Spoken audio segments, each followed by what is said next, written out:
caadan bilow oo maalin kasta 100 push up hadaa samaysid jirkaaga wuu isbedelayaa hubaashi. 30 maalin ee soo socota hadduu Ilaahay caafimaadka u gaarsiiyo waxaad dhisataa caadadan wax akhriska. Haddii qofka uu ku dhafro waxyaaba maalayacni ah, waxyaabaha naftiisa iyo qofnimadiisa aan waxba ku soo kordhinayn, haddii uu ku dhafro. Assalaamu calaykum, kulanti wanaagsan, isku soo noqod wanaagsan mar kale. Waxaan ku rajeynayaa inay maalin qurux badan ku tahay. Muuqaalkan waa muuqaal aan ugu talagalay in aan kula wadaago mowduuc run ahaantii aad u qurux badan. Mowduucan waa mowduucan isdhihi karo 30 maalin ama bil gudaheeda noloshaada wax badan ayuu ka bedeli doonaa. Qofka dhalinyarada ah ama qofku doona ahaado waa in qofka uu caadaad u leeyahay. Caadaad uu si daily ah uu markaa u sameeyo. Caadaadkaasi waxay noqon karaan markaa caadaad wanaagsan iyo caadaad aan wanaagsanayn oo marka qofba waxay ku xiran tahay marka caadaadka uu isagu uu samaysto. Marka caadaadkan waxaa la dhahaa qofka waxay shape gareeyaan noloshiisa oo qof walba noloshiisa waxaa qaabeeya caadooyinka uu sida daily-ga ah u sameeyo. Qoraaga buuggan Atomic Habits ninka la yiraahdo James Clear oo ah buugagta ugu wanaagsan ama buugagta ugu quruxda badan ee laga qoray caadaadka, waxyaabo aad u fara badan ayuu ku qeexayaa oo caadaad lagu dhisa karo, caadaad aan wanaagsanayn la isaga jooji karo. Isagoo af Soomaaliya waa la turjumay, dalka waad ka helaysaa. Waa buug run ahaantii haddii aad rabto inaad caadooyin aad dhisatid wax badan ka caawin kara hadduu Ilaah ka raali noqdo. Marka si aan marka caadaad u dhisano oo nolosheennana ay isku bedesho oo caadaad wanaagsan aan u samaysano, maxaan u baahannahay marka? Waxyaabo marka waxaa jira 30 maalin soo socda haddii aad samaysid aan isdhihi karo noloshaada wax badan ayay ka bedeli doonaan. Waana caadaadkayga joogtada ah sida joogtada ah aan u sameeyo oo maalin kasta aan ku celceliyo, si daily ah aan ugu celceliyo. Marka 5 caado hubaal haddii aad si daily ah u samaysid noloshaada 30 maalin ee soo socota wax badan ayaa iska bedeli doonaa. Caadada koowaad waxay tahay caadada horta inaad hurdada goor hore aad ka kacdid. Waa caado ka mid ah caadooyinka aadka u adag ay dadku ay samaystaan amaba dhalinyaradu ay samaystaan. Sababtana waxay tahay in caadadaas ay dhalinyarada dhisa waayeen waxay tahay habeenkii haddii qofka uu ku dhafro waxyaaba maalayacni ah, waxyaabaha naftiisa iyo qofnimadiisa aan waxba ku soo kordhinayn, haddii uu ku dhafro waxay noqonaysaa in habeenkii subaxii uu hurdada ka toosi waayo, uu goor hore uu hurdada ka kici waayo. Marka in marka aad caadadan aad dhisatid oo aad subaxii goor hore aad toostid, waxay u baahan tahay marka inaad habeenkii goor hore aad seexatid subaxii aad goor hore aad hurdada uga toostid. Marka waxaad samaystaa 30 maalin ee soo socota hadduu Ilaahay naf kugu gaarsiiyo oo caafimaad qab iyo dheer uu kugu gaarsiiyo, isbedelka qofnimadaada ku dhaca ama noloshaada ku dhaca waad dareemi doontaa. Waxaad kacdaa markaas subaxii goor hore toos oo dhiso caadadan in early in the morning aad toostid oo aad fooftid oo waxyaabaha kale aad qabsatid. Caadada labaad ee anigu aan aad ka maaragta u jeclaa weliba ka mid ah caadooyinkayga joogtada ah oo hadda intaan muuqaalkan duubin ka hor aan sameeyey xataa waa caadada wax akhriska. Oo caadada wax akhriska waa caadooyinka ugu quruxda badan, ugu wanaagsan ee qofka in uu samaysto ay muhiim ay tahay. Waa caado beddelaysa noloshaada, waa caado fikirkaaga, hal abuurkaaga, qaabkaad wax u aragtid, qaabkaad wax u malaysatid, qaabkaad dadka ula falgashid iyo waxaasoo dhan wax badan ka beddelaysa oo ku siinaysa in aad aqoon siyaada ah aad heshid oo dadka aysan xataa ku baraarugsanaynba inay caadadan ay tahay caadooyinka dadka noloshooda beddesha. Marka 30 maalin ee soo socota hadduu Ilaahay caafimaadka u gaarsiiyo waxaad dhisataa caadadan wax akhriska oo waxaad samaysaa in aad buug soo iibsatid. Hal buug inaad soo iibsatid. Halkaas buug haddii maalin walba aad 10 buug aad ka akhriso 30 maalin 300 oo page ayaad akhrisay.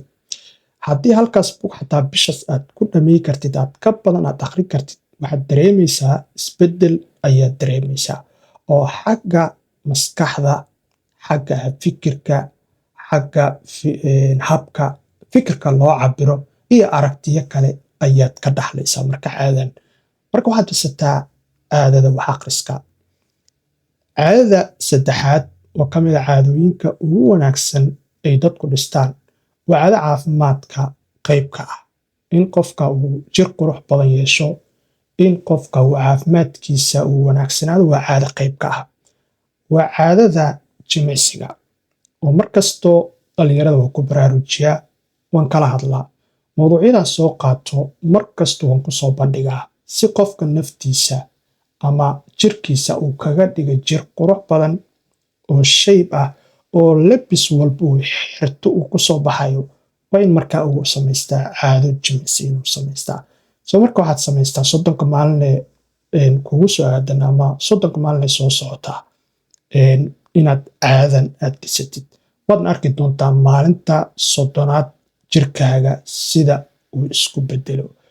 Haddii aadan ahayn dadka jecel inay gym-ka tagaan oo ay jirkooda dhisaan ama ay lacagba gym ku bixiyaan waxaad samayn kartaa inaad gurigaada aad ku jimicsid. Oo anigu waxaan aad u jeclahay inaan guriga ku jimicsado oo dadka aadka push up-ka u sameeyo ayaan ahay oo 100, 200, 300, 400 ayaa maalintii iska sameeya. Ma aan caado kaaga baahan inaad dhar inta u xiratid, labis aad u xiratid, qarash aad ku bixisid, gaari aad u qaadatid ama inaadba meel kale aad u tagtid.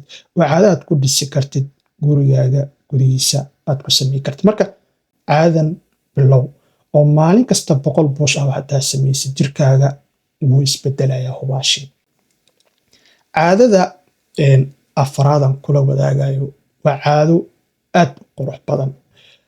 Waa caadooyinka aan dhihi karo hadduu qofka uusan lahayn weliba qofka dhalinyarada ee dunidan maanta ku nool hadduusan lahayn horumar ma gaari karo, naftiisana waxba kama beddeli karo. Caadadan waa caadada wax isbarista. In aad samaystid caado wax isbaris ee aad maaragtay naftaada aad bartid amaba aad ku tarbiyaysid inay wax barato weliba si joogto ah oo daily ah ay wax u barato. Adiga uma baahnid inaad galaas xaadirtid, uma baahnid inaad lacag ku bixisid. Adiga ayaa isbari kara adigoo gurigaaga jooga. Waxaad dooranaysaa xirfad. Xirfaddaa markaad dooratid waad qorshaynaysaa. Waxaad u samaynaysaa waqtiyada saacadaha aad baranaysid ayaad waqti gelinaysaa.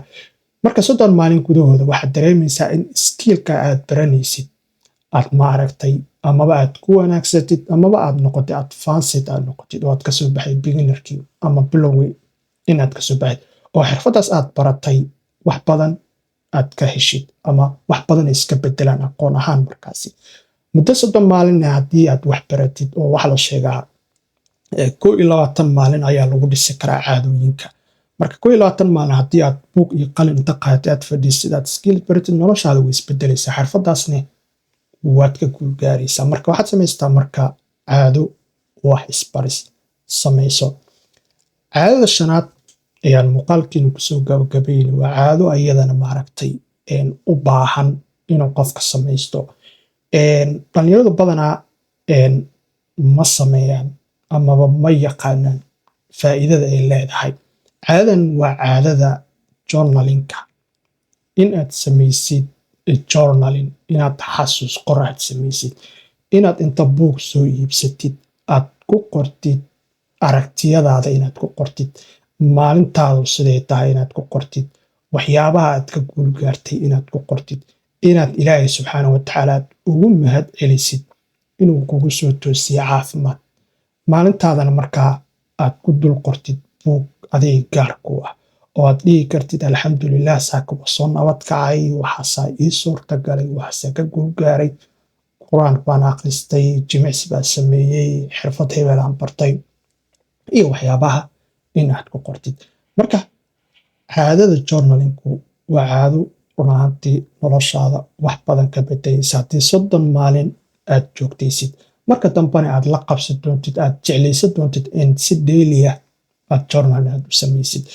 marka 5 caado ayaan jeclaystay inaan muuqaalkan kula wadaago. haddii aad marka aad rabtid buug aad u wanaagsan oo caadaadka laga qoray, haddii aad rabtid waxaad akhri kartaa buuggan uu qoray James Clear la yiraahdaa Atomic Habit, oo caadaadka ilma qabadlada af Soomaali in sida loogu bedela rajaynaya. marka buuggan inaad raadisid oo aad akhrisid haddii aad rabtid inaad caadad cusub dhisatid iyo haddii aad rabtid inaad caado cusub aad iska jiriso. waa buugaagta ugu quruxda badan ee laga qoray caadaadka.